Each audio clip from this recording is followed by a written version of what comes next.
It was the 5th day since our child was born. My husband, who hadn't contacted me at all, suddenly appeared and thrust a divorce paper in front of me. Just because you've had babies doesn't mean you can act all high and mighty. If I divorce you, you'll be in trouble, right? You can't possibly raise a child on your own, can you? Haha. At the peak of my anger, I snatched the divorce paper from my husband. Oh. Even if you try to tear it, it's useless. You'll be my slave for life.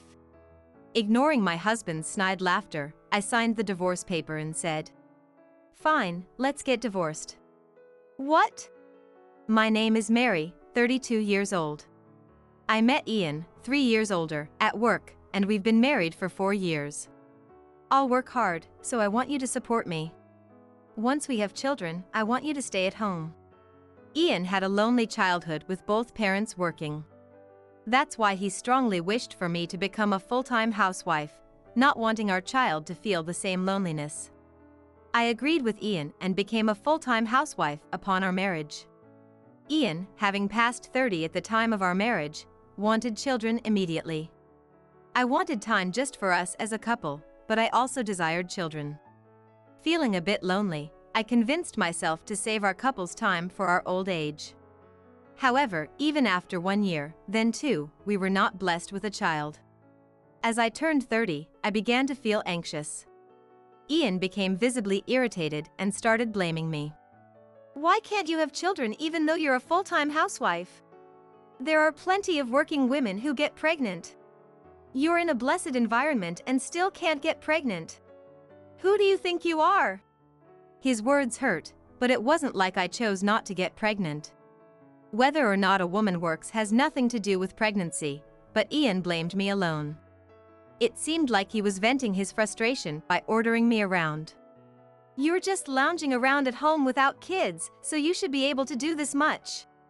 Don't be lazy. His demands for household chores became increasingly unreasonable. It was like being treated as a maid. But living far from my hometown, I had no friends to meet immediately. Going out meant only shopping for groceries. Not working, I hardly had any money to spend freely. I was living a suffocating life. It wasn't just him driving me to despair. 2 years into our marriage with no pregnancy, Ian's parents also began to inquire, suspicious. My in-laws would ask about grandchildren, and my husband would blame me for not getting pregnant. With no one to talk to, I had to endure the pressure alone. I became increasingly depressed. But even those seemingly endless days eventually came to an end. I was finally pregnant. The positive line on the pregnancy test was clear and distinct. I cried with happiness. Finally. I was finally pregnant. Trying to contain my excitement, I took a photo of the pregnancy test and sent it to Ian. I hoped that knowing about the pregnancy would bring the old Ian back. Full of expectation, I sent the photo, but Ian didn't reply. He returned home late at night, as usual, and handed me his bag and jacket as if nothing had changed. Wait, didn't he see the photo? Ian sat down on the sofa without a word and started watching TV. Since he remained silent even at dinner, I decided to bring up the topic. Ian, did you see the photo I sent? I'm pregnant, you know? Finally, our baby is coming. I held back my tears and smiled at Ian, but his gaze stayed fixed on the TV. Eventually, without changing his expression, he said, "Seems so." Is that all? Why isn't he happy? Why doesn't he look pleased? I couldn't comprehend it at all. An indescribable emotion overwhelmed me. Hey, it's our child, aren't you happy? You always said you wanted children. You were hoping we could have them soon, right? I sought agreement from Ian as if to dispel my anxiety. He should be happy, he should be pleased, he should feel the same as me. That's what I wanted to believe. But Ian's response utterly shattered my expectations. Hey, don't get ahead of yourself just because you're pregnant. Do you have any idea how long you made me wait? Don't expect me to be nice just because you're pregnant. You don't work. You'll continue to take care of the house as always. I never intended to slack off on household chores or expect kindness. All I wanted was for Ian to say he was happy. But instead, tears of sorrow now flowed where once there were tears of joy. Ignoring my state, Ian went to the bedroom without saying a word. Why wasn't he happy? Despite always saying he wanted children. At the obstetrician, I found out I was pregnant with twins. But Ian showed no signs of happiness. Maybe it didn't feel real yet since my belly wasn't big. Surely, as my belly grew, he would start to feel it too. I convinced myself to believe that. As weeks passed, morning sickness began, and I was constantly sleepy. Even then, Ian neither cared for my health nor helped with household chores. During one of my checkups, I was confronted with a shocking truth. You are at risk of a miscarriage. Please rest as much as possible. The word miscarriage plunged me into darkness, but hearing there was still hope for the baby, I breathed a sigh of relief. The doctor's instruction was rest at home. I needed Ian's cooperation. But just like when I announced the pregnancy, he didn't reply to my messages. When I told Ian about the checkup upon his return, his attitude remained unchanged. After several days of thought, I decided to go back to my parents' house earlier. That night, Ian hurled these words at me. Don't laze around too much at your parents' house and get fat. And remember, when you come back, you're doing all the household chores, got it? Be careful not to slack off too much. On the day I left for my parents' house, Ian had gone out early in the morning, knowing we wouldn't see each other for a while. After several checkups back home, with my parents' help, the doctor finally said there was no longer any cause for concern. That was my only solace. When I told Ian about the checkup results, he responded in an annoyed tone on the phone, good for you. Bye. It was just before he hung up. I heard a woman's voice over the phone. Ian, who are you calling? It couldn't be a misunderstanding. The woman was clearly calling Ian's name. I had a lingering suspicion that Ian no longer loved me. I didn't want to admit it, but hearing that woman's voice left me no choice but to accept it.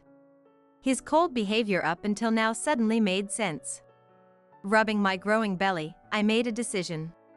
I'll divorce him and raise these twins myself. I had been cooped up at home for about 2 months, so I decided to go for a walk. It was a beautiful, warm, sunny day, and the fresh greenery was dazzling. Just then, I was suddenly approached from behind. It was Ken, an old childhood friend. After not seeing him for years, he happily invited me for tea. After reminiscing about old times, we updated each other on our lives. Ken had become a lawyer and had just opened his own small office. Hearing about his profession, an idea crossed my mind.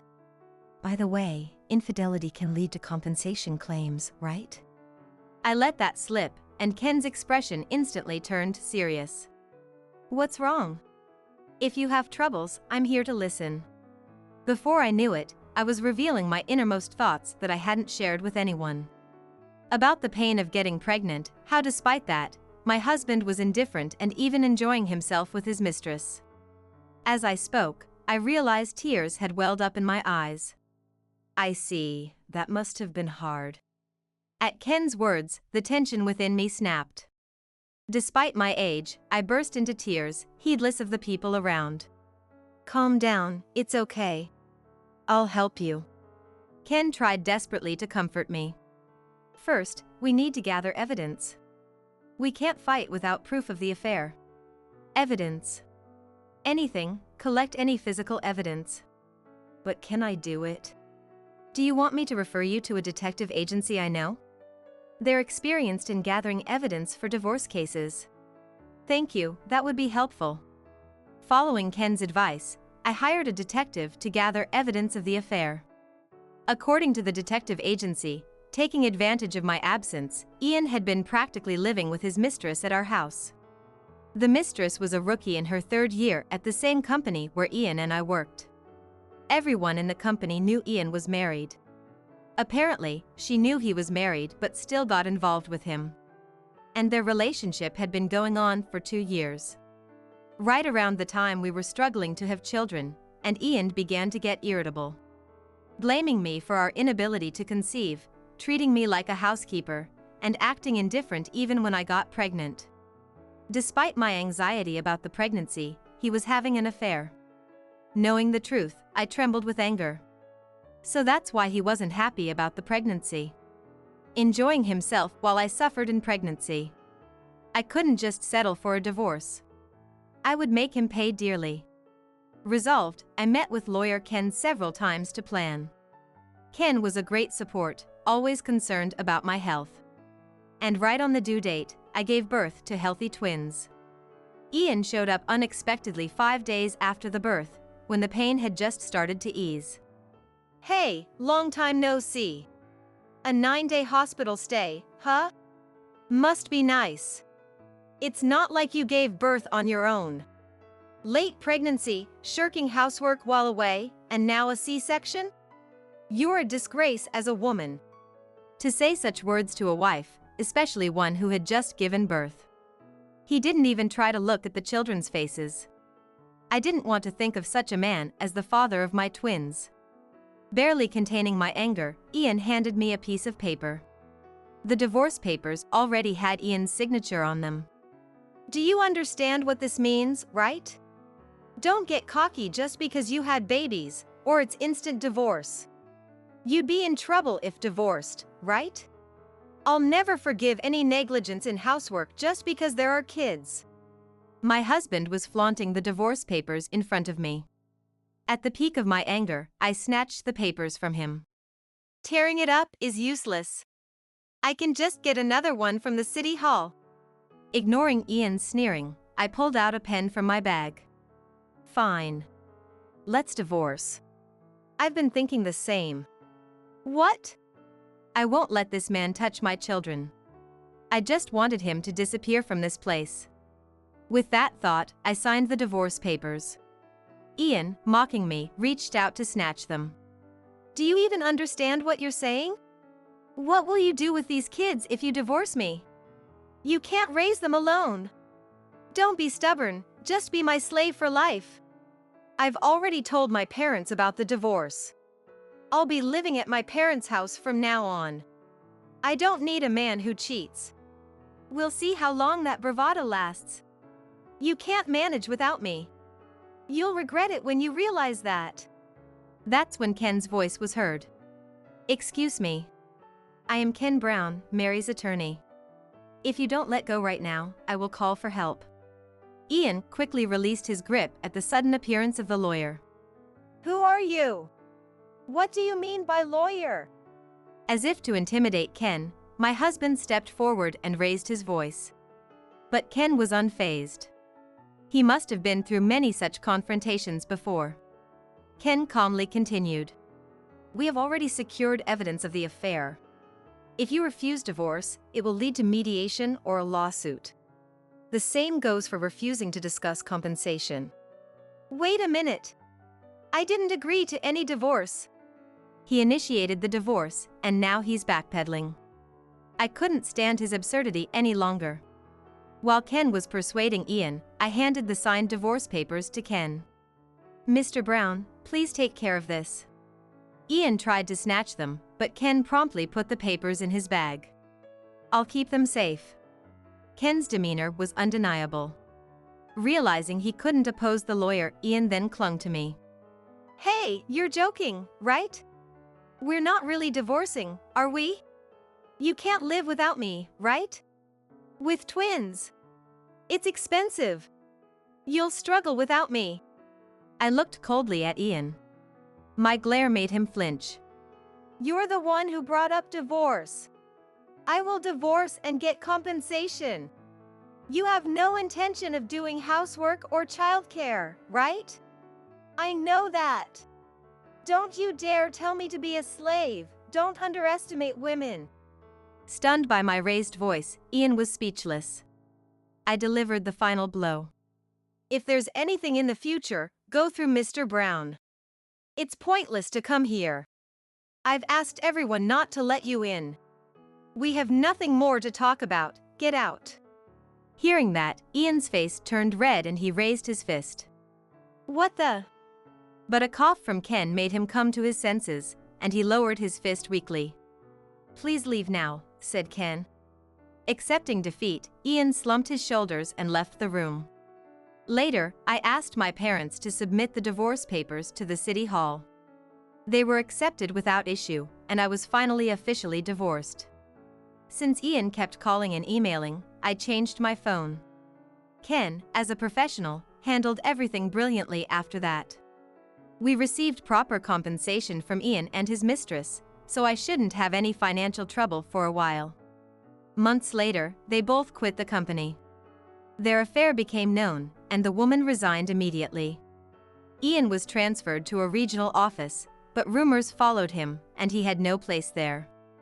Unable to bear the reduced salary and the stares, he continued to be absent without leave and was eventually fired for misconduct. As for me, I returned to my parents' home and am struggling with childcare every day. It's tough being new to everything, but with my parents and Ken's support, I'm managing. Turns out, Ken had feelings for me since long ago. He proposed, saying, "I don't mind that you're divorced and have children, please be my girlfriend." I was told, "You can answer when you're ready," but my mind was already made up. Later, I remarried Ken. He now treats the twins as his own children. My parents and I are deeply grateful to Ken for supporting our family. I can't thank him enough. Now, I want to build a happy home with Ken, starting anew.